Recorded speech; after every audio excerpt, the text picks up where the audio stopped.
Hi there, and welcome to Oaklandside 510.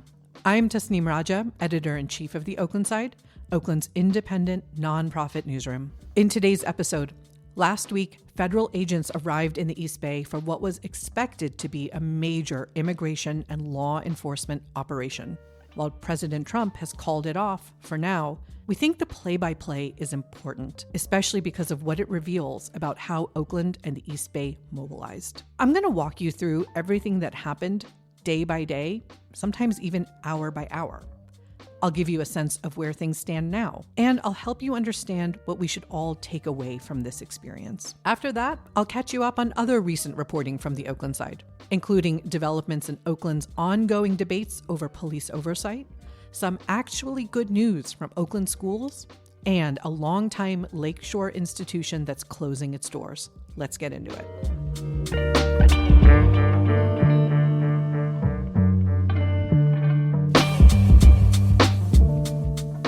All right, let's start at the beginning. Early last Wednesday morning, rumors started circulating on social media about federal agents heading to the Bay Area. As we were reporting out the story, the San Francisco Chronicle confirmed it. We learned that Customs and Border Protection was deploying dozens of federal agents to Coast Guard Island. That's a 67-acre federal base in the Oakland estuary. It's connected to the mainland by a single road. The Coast Guard confirmed to us Wednesday that they would be providing the base as a staging ground for what they called an operation. This wasn't just speculation anymore. Oakland Unified School District sent a message to families saying they'd received official reports that ICE planned to step up activity in the Bay Area as soon as that Saturday, October 25th. The district reassured parents that students would be safe at school and that staff were instructed not to let immigration agents enter campus without a judge-signed warrant. The worry was immediate and widespread. Oakland and East Bay residents have been watching what's been happening in cities like Chicago and Los Angeles, where similar federal deployments have led to confrontations between protesters and agents, with tear gas, violence, and National Guard troops deployed.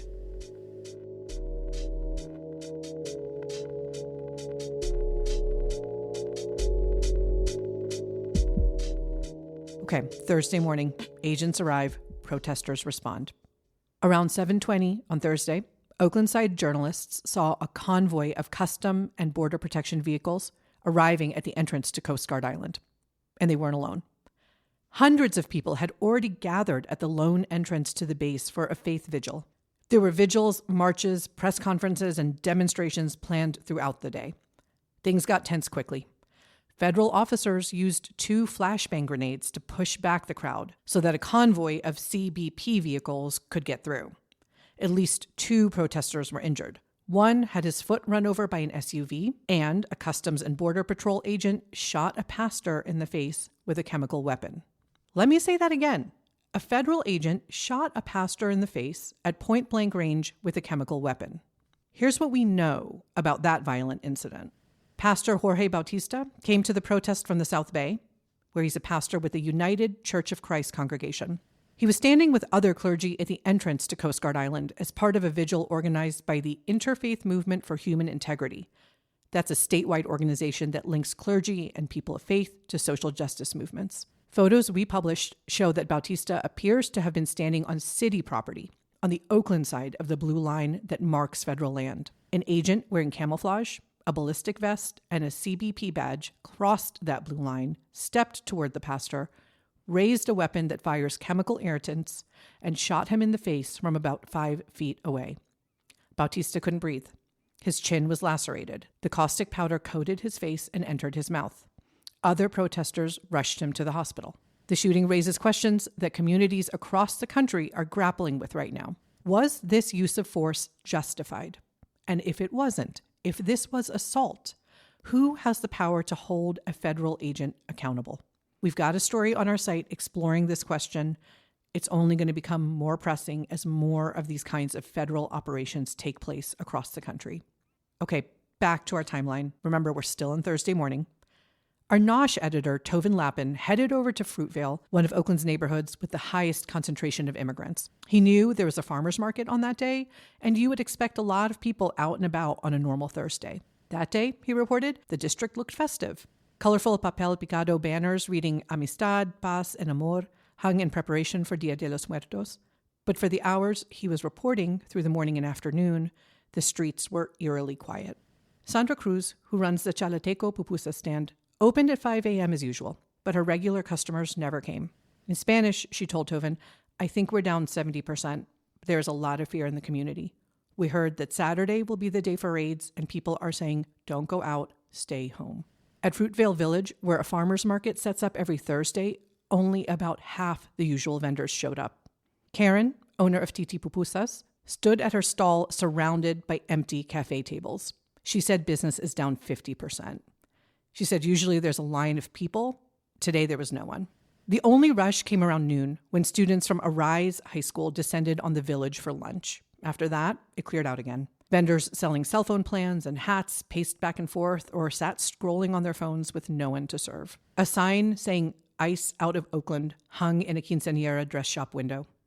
Red Bay Coffee's headquarters displayed a banner reading "Filter Café no vidas." Filter coffee, not lives. The fear was keeping kids out of school too. Our education reporter Ashley McBride has reported that Oakland school district leaders saw absences spike dramatically among immigrant students last Thursday. Among other stark statistics in her story, she says, at Oakland International High School, a small high school that serves new immigrants, only 67% of students showed up on Thursday. That's 11 percentage points lower than the school's average attendance this year. It's also worth noting that the funding Oakland schools receive for immigrant students is tied to attendance and enrollment. So even temporary drops can lead to future reductions in revenue. Then something big happens around 10 a.m. on Thursday. President Trump announces on Truth Social, the social media company his family owns, that he was calling off the federal surge in San Francisco. According to his post, friends of his had called Wednesday night asking him not to go forward. Trump said he spoke with San Francisco Mayor Daniel Lurie, who asked him to hold off. Trump also mentioned that tech executives, including Jensen Huang and Mark Benioff, had called saying, quote, "The future of San Francisco is great." But Trump's announcement only mentioned San Francisco. What about Oakland? What about the rest of the East Bay? At that point, no one knew.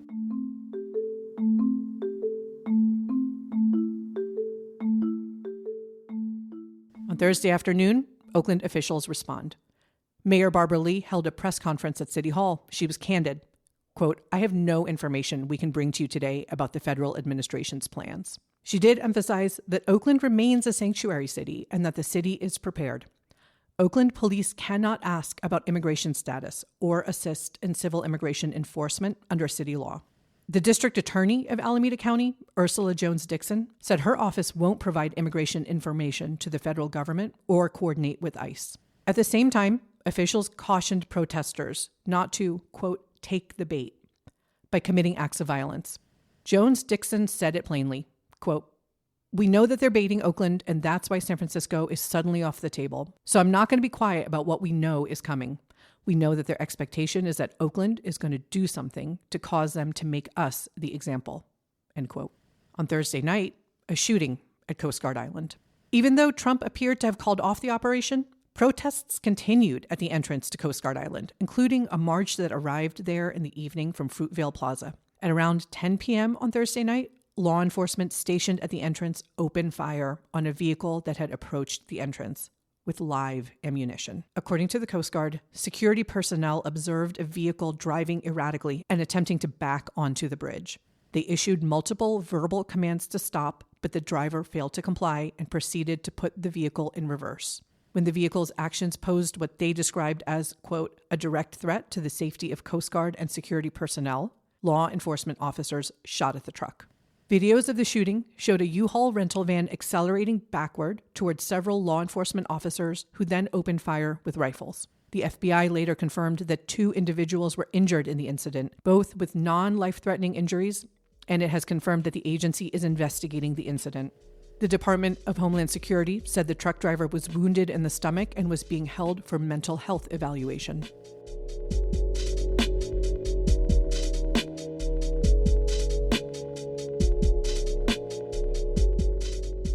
Okay, on Friday, the East Bay operation appears to be canceled for now.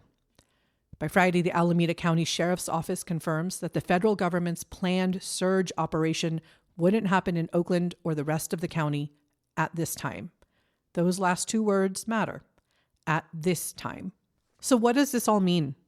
For many Oakland residents, especially immigrant families, this has all been terrifying. Some people didn't go to work. Some kept their kids home from school. Some didn't go shopping. Oakland first declared itself a sanctuary city in 1986 and adopted an official sanctuary ordinance in 2019. But as District Attorney Jones Dixon pointed out, local officials can't stand in the way of a legal federal warrant. Oakland police have no authority to oppose or prevent federal authorities from conducting immigration operations. And immigration enforcement was already happening in the East Bay before news of Trump's surge operation broke. Every indication is that these routine ICE operations will continue. So what happens next? We don't know. What we do know is that the community showed up. Hundreds of people at protests, faith vigils, and rallies. Elected officials made their positions clear. But as I said, those words, at this time, are doing a lot of work. This story is not over. The Oaklandside has been covering every angle of this. We've had reporters at the protests, at City Hall, at Coast Guard Island, and we're staying in close touch with community organizations and elected officials. You can find all of our reporting at oaklandside.org, and we'll keep you updated as this situation develops.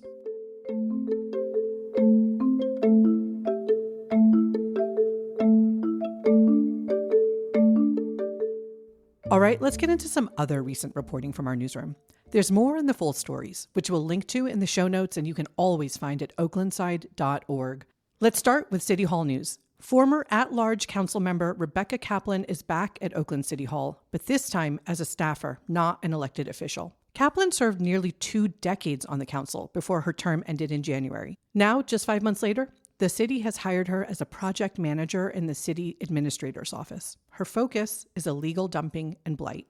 During her time on council, Kaplan was known for her work on transit, affordable housing, and LGBTQ issues. She helped create the Lakeshore LGBTQ Cultural District and pushed the city to issue bonds for affordable housing. But Kaplan's record is complicated. She supported the controversial proposal to link the Coliseum sale to the city's budget, a move that at least one financial advisor warned could end in catastrophe. The city says Kaplan will focus on developing policy solutions to help clean up Oakland's streets, a stated priority of Mayor Barbara Lee, who just announced increased weekend crews for illegal dumping cleanup. Okay, speaking of former Oakland officials, a state judge has thrown out the remainder of former police chief Laron Armstrong's whistleblower lawsuit against the city. Armstrong sued Oakland last year, claiming he was fired in retaliation for speaking out against Robert Warshaw, the federal monitor who oversees OPD. He accused Warshaw of manufacturing a crisis to extend his paid role and accused city leaders, including Sheng Tao, of violating his free speech rights and labor laws. But a judge ruled last week that Armstrong's claims don't meet the legal standards for whistleblower violations. This comes after a federal judge dismissed Armstrong's First Amendment claims last year. Okay, on to the next. We reported another recent story that's linked to tensions over police oversight in Oakland. The city council unanimously rejected the reappointments of 2 Oakland Police Commission members on Tuesday night. The Police Commission was created in 2016 by voters. It's a volunteer board of Oakland residents who oversee the police department and a civilian agency that investigates police misconduct. Last week's meeting got heated. 39 people signed up for public comment. Some blamed the commission for crime in Oakland and said commissioners have too much power without accountability. One woman who lost her son to gun violence in 2018 said, quote, "There is a problem not just with oversight and the commission, there's a problem with this whole process. Our children deserve justice." On the other side, police reform advocates warned that this vote undermines progress and sends a terrible message. Councilmember Carol Fife, speaking from Italy on Instagram Live, said, quote, "Holding people accountable for the work they're supposed to do to keep our community safe is not what's creating crime, and it is not anti-police." The decision came just 2 weeks after Police Chief Floyd Mitchell resigned, and some have speculated that Mitchell's frustrations with the Civilian Oversight Board contributed to his departure. Okay, in school news, the Oakland School Board has chosen a firm to lead the search for a permanent superintendent. The board has voted to negotiate a contract for up to $150,000 with a firm called Hazard, Young, Attia, and Associates. One thing to watch for, the firm says they're going to be looking for leaders who've, quote, demonstrated a capacity, aptitude, and ability to drive systemic change in school systems that are challenged fiscally, in school systems where there's a high level of chronic absenteeism. In other words, someone who can handle Oakland's very specific set of problems. This search follows the controversial early departure of former Superintendent Kyla Johnson-Trammell. In April, the board voted to end her contract early. This move confused the public, and tensions around her departure still linger. School Board Director Mike Hutchinson abstained from the vote. He's made his disapproval of the superintendent search process very clear, and he disagrees with his colleagues about Johnson-Trammell's ouster. Interim Superintendent Denise Sadler is currently in the role, and she'll stay through June of 2026. Okay, some more school news. Enrollment in OUSD is up for the first time in 8 years. This year's Census Day count, that's the official October snapshot that's used for state funding, came in at around 34,000 students. That's almost 700 more than the district projected and about 300 more than last year's official count. More students could mean several million more dollars in funding for the district. And it suggests that OUSD's strategies to stabilize and boost enrollment may actually be working. Since 2021, the district has invested at least $5 million to improve enrollment office staffing and to market Oakland public schools. The district also made the enrollment process easier for families who aren't English-speaking, middle class, or tech-savvy. And the expansion of transitional kindergarten, or TK, has added 1,200 new students, while introducing families to elementary schools they may not have otherwise considered. Still, there are challenges ahead. The district has seen fewer immigrant students enrolling this year, likely due to the Trump administration's intensified immigration enforcement. OUSD is also reaching capacity for those TK facilities. And the enrollment office had its budget slashed last year. Future funding is uncertain. Some more good news, this time in East Oakland. Construction has officially begun on the Young People's Wellness Center, a new health facility exclusively for 13 to 26-year-olds. It's going to be located at 86th Avenue and International Boulevard, right across from Allen Temple Baptist Church and the Boys and Girls Club. And it's a project of Roots Community Health. It's expected to open next year. The center will offer physical and mental health services, sexual and reproductive health care, and substance use treatment, all confidential. It's designed to be way more than a clinic, actually. Plans also include a cafe and a makerspace. This is where young people can work on creative projects. There'll be a pop-up barber and salon services. And this is crucial. On Friday and Saturday nights, the center's going to stay open until 10 p.m. This is all part of the larger Rise East initiative, a $100 million plan to revitalize a 40 by 40 block area of East Oakland by investing in health, education, workforce, safety, and housing. Sorry to end on a bummer note, but we do have some sad food news to share with you. Oakland is losing a longtime Lakeshore institution. Top Dog, the Bay Area's classic spot for hot links, frankfurters, and chicken apple sausages, is closing its Oakland location. When it closes, only the original Berkeley location up on Durant Avenue will remain. So here's what happens. The owners initially decided not to renew their lease after a string of robberies and financial uncertainty. But then business picked back up and they decided to stay after all. But then a new owner bought the building and Top Dog wasn't offered a new lease. So now the closure is happening whether they wanted to or not. The Lakeshore location has been there since 2011, 14 years. There's no set closing date yet, but if you want one last Top Dog experience in Oakland, head over to Lakeshore Avenue while you still can. Get the hot link with everything on it. All right, that is this week's episode of Oaklandside 510. If you haven't already, please subscribe to the podcast wherever you listen. Share it with your Oakland friends and neighbors. The more people listening, the more we can keep this show going. This episode was produced by Callie Rhodes, edited by Darwin Bongram and Esther Kaplan, and hosted by me, Oaklandside Editor-in-Chief Tasneem Raja. And by the way, this is bittersweet. This is our last episode being produced by Callie Rhodes. I hope to share some great news about what she's up to next with you soon.